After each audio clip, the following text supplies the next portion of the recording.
Myself, Shezin, working as a Python engineer here at Astrobyte. So let's move on to our first video. Here we are going to discuss about GANs. Many of you may be wondering, what is a GAN? GAN stands for Generative Adversarial Network. It is a kind of unsupervised learning where we have only one input and the output is not defined. So we try to make the output with the only one input we are having. So here the noise vector is the input we are having. So we are passing it to generator. Okay, let me explain. So GANs have two neural network. First one is the generator and the second one is the discriminator. So the generator always try to fool the discriminator by creating fake images. So that's what happening here.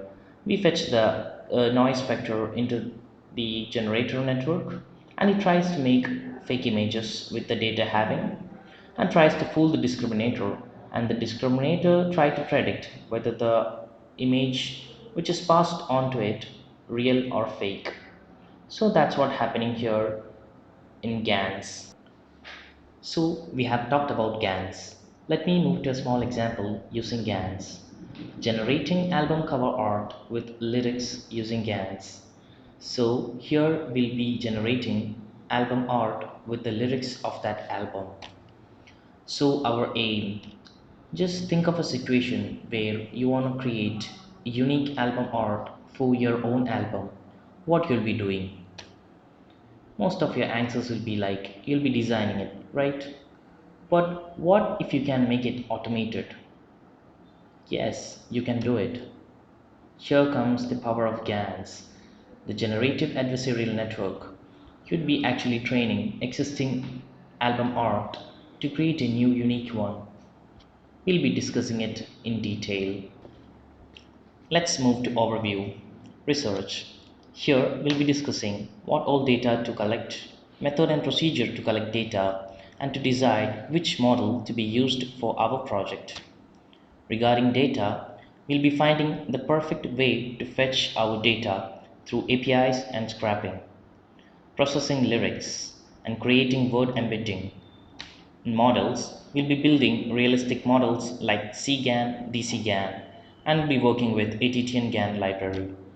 And in results, we'll be able to evaluate our model based on inception score and FID score and analyze the result of various models in relation to epochs. Let's move to research. So in research, we'll be dealing with what data do we need and where can we get it. So under requirements, we'll be having lyrics and album artwork. So that's the data we need. And under processing, we'll be having text embedding bag of words, word to vector. Here we'll be creating text embedding with the lyrics we have and converting the word to vector form. So research models, GANs. So this is a basic GAN diagram. Here, as I discussed earlier, we are passing a noise to the generator network and creating a fake image trying to fool the discriminator, and discriminator is trying to predict whether the image is real or fake. So regarding GANs, we have four types of GANs. First one is a static GAN, which is a basic GAN which we have discussed earlier. Next comes the conditional GAN. Next comes DC GAN, which stands for Deep Convolutional Generative Adversarial Network. And the last one is ATTN GAN. So now let's move on to data. And in data acquisition, we have mainly three parts. And the first one is getting the album list from Wikipedia. Like we say, from year 2000 to 2010, we need top 500 albums, album name and artist name from Wikipedia. So we fetch that data and store it in a CSV file. And after that, we use the Spotify library in Python and get access to Spotify API to get the album art and the track names of the albums which we have taken from Wikipedia. And after that, with the Genius API and the track name which we got from Spotify, we'll be able to get the lyrics URL of a specific track which we need.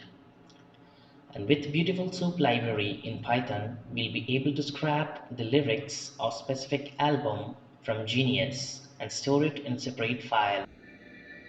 Next is lyric processing. As we see on the left side, lyrics contain many unwanted words like verse 2 and many more. We just need some common keywords for our image creation. As we see on the right side, sun, sun, sun, here it comes.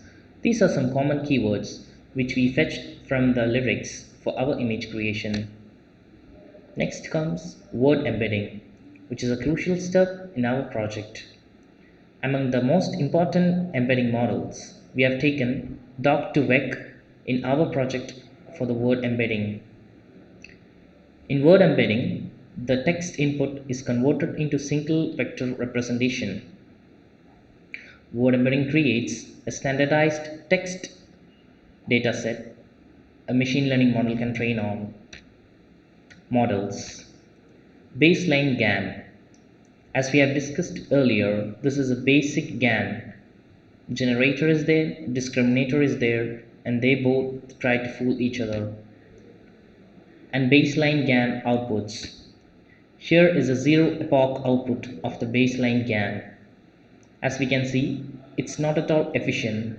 We can't even read a single word. Next come a 5000 epoch.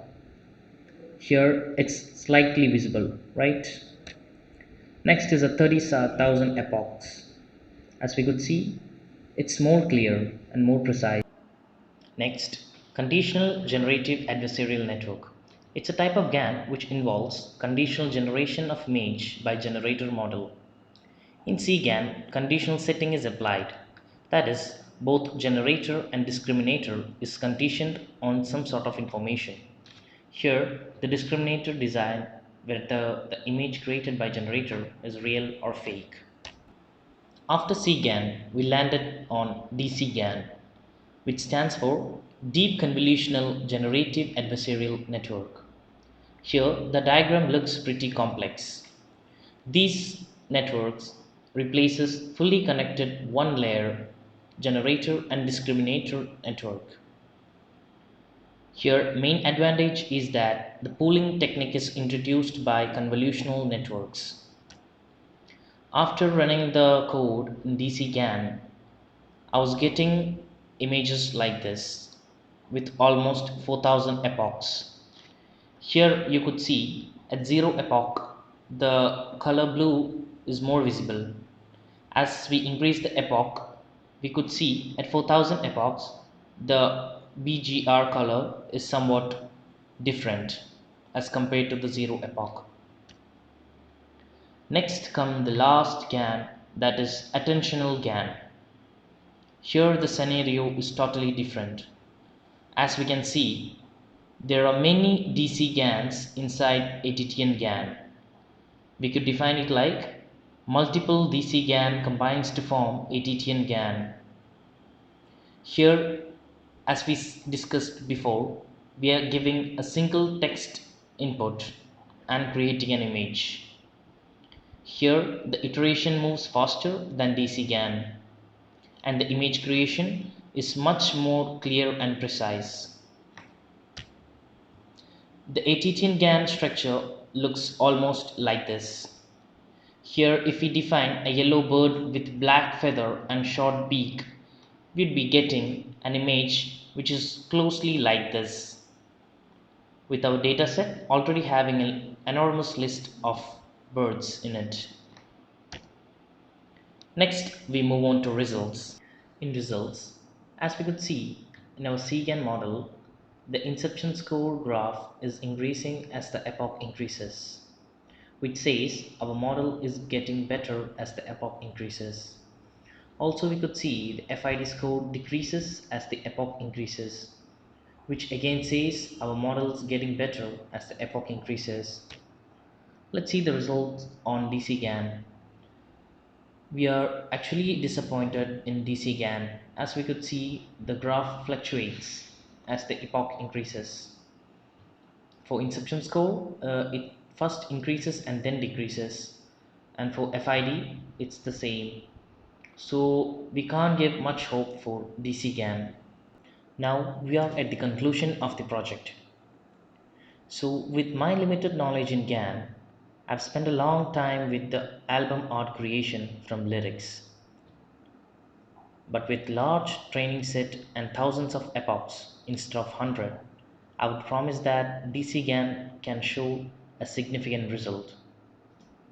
Also, switching your datasets and training to Etienne GAN can show pretty good result than DC GAN. So I'm in that work right now. I'm trying with Etienne GAN for the album art creation with lyrics.